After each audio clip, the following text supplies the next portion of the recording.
Welcome back to the channel, and today we are going to be doing something a bit different. We're going to be giving our predictions for this year's college football playoffs. This is going out a little bit of the channel's normal game-based videos, so let me know how you all like this, and we may keep doing real-life college football content going forward. With that being said, I really appreciate you all being here. If you like what you see, consider giving the channel a subscription and a like on the video. It is a completely free way to support the channel as we are on the road to 500 subs. Thank you guys again, and let's get into it. To preface the video, we are going to be breaking down our thoughts on the P4 conference champions, as those four teams should get the bye this year, as I don't think a G5 team is strong enough to jump one of them. Then we will be going into a breakdown of each team that we think will make it and why, and then we'll construct our playoffs from there, and then we'll give you an eventual winner who we think will win it all this season. As a UK alum, we are going to start with the most important conference in college football, the SEC. All jokes aside, but I do believe the team that leads the SEC championship game will be the #1 overall seed, even if they have a one loss on their record. After looking over the schedule for the SEC, I can reasonably see four teams come out on top this year: Ole Miss, Texas, Georgia, and Alabama. While there are concerns with all four of these programs, I do feel one still stands out amongst the rest, and that team is Georgia. Pretty self-explanatory, but if they can overcome all the off-field incidents, then they should be able to have a firm grasp on the conference.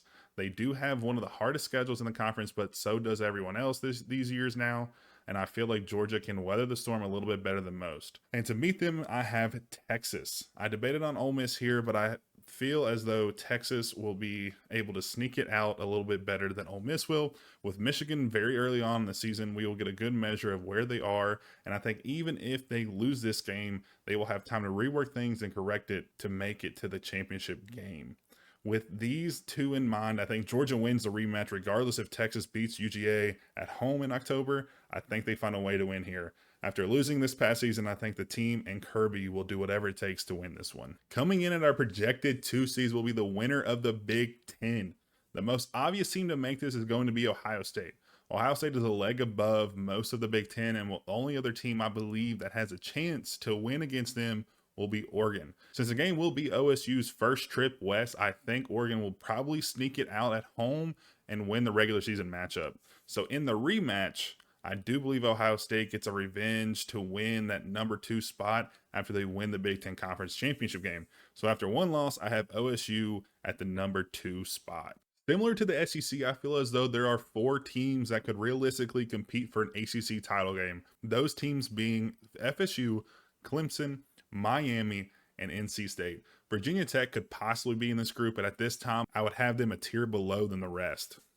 I do feel as though with how this past season ended for FSU, they will be on a revenge tour and could end the season undefeated once again. So they will take up half of the title game for us.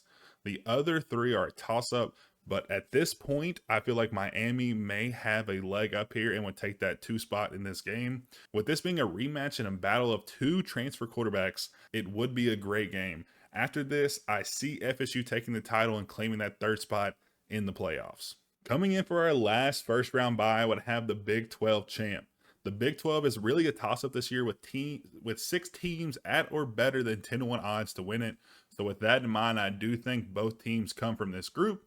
My first choice may be a bit of a dark horse, as I have not seen any of the bigger college football spokespeople pick them, but I think UFC gets it done in year 2 and gets my approval as the first team in the Big 12 title game. With UCF being a giant in waiting, I feel like this year could really kick them off to become a powerhouse in the Big 12 and even compete with the other top dogs in the state in terms of prestige. And to meet them, I have Utah. With a very manageable schedule and almost a decade of experience at some positions, they will be a tough to beat at any point this year if they stay healthy. While I think UCF will be a dark horse, I don't think they get the win here, as the Utes will secure that 4th spot and the 4th auto bid and the last bye. To wrap this section up, I think the 5th and final auto bid is probably the easiest and most obvious to pick out of the bunch. Liberty will be more than able to secure the auto bid for the G5 this season. This is in part due to the talent at their QB position and the team as a whole, but mostly due to the fact that they do not play a single P4 team, unlike every other G5 team that could reasonably be in this spot. so they secure auto bid number 5. Next up, we have the first round teams that will be playing at home this year, which, if I may, is the best thing about the expansion of the playoffs. Having a home playoff game is going to be absolutely electric for the fan bases, and I can't wait to watch. But back on topic, for the 5 seed, I have the top conference loser, Oregon. If my prediction is true, they will end the season at 12-1, losing the only game to OSU in the Big Ten title game. No other team in my mind will be at 12-1 and not get a bye. For the 6th seed, I have the loser of the SEC championship game, Texas. I think they win the season likely at 11-2, and with both losses more than likely coming to Georgia, it would make sense to see them as a top home seed. After this, it becomes a little tricky to seed, as Notre Dame will likely fall in here somewhere, and we have other teams like Ole Miss, Alabama, Penn State, and possibly Michigan up for consideration. But I have none of those teams at number 7. Instead, I have the Miami Hurricanes playing at Hard Rock for the first round game. I think they will have a very similar boat to Texas and possibly lose both games to their conference champion. At the final home spot, I have, in my mind, a bit surprising to say, but the College Football Playoff Committee has always given Alabama the benefit of the doubt, and I think this year will be no different. So with that, Bama takes the final first round home game and is the 3rd SEC team in the playoffs.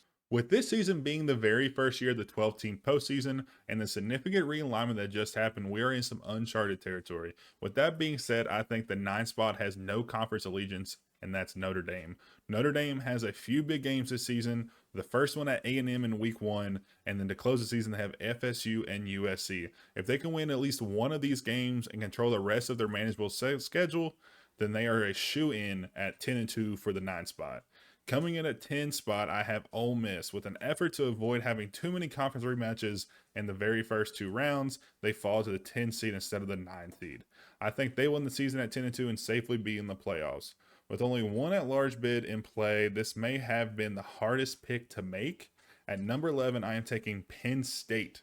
I would have put Michigan here, but with a lot of experience leaving and the offseason turmoil, they may get to a slow start or stumble late, and I think Penn State ultimately beats them this year, but falls to OSU, keeping them out of the title game, but still getting them in a playoff spot over Michigan.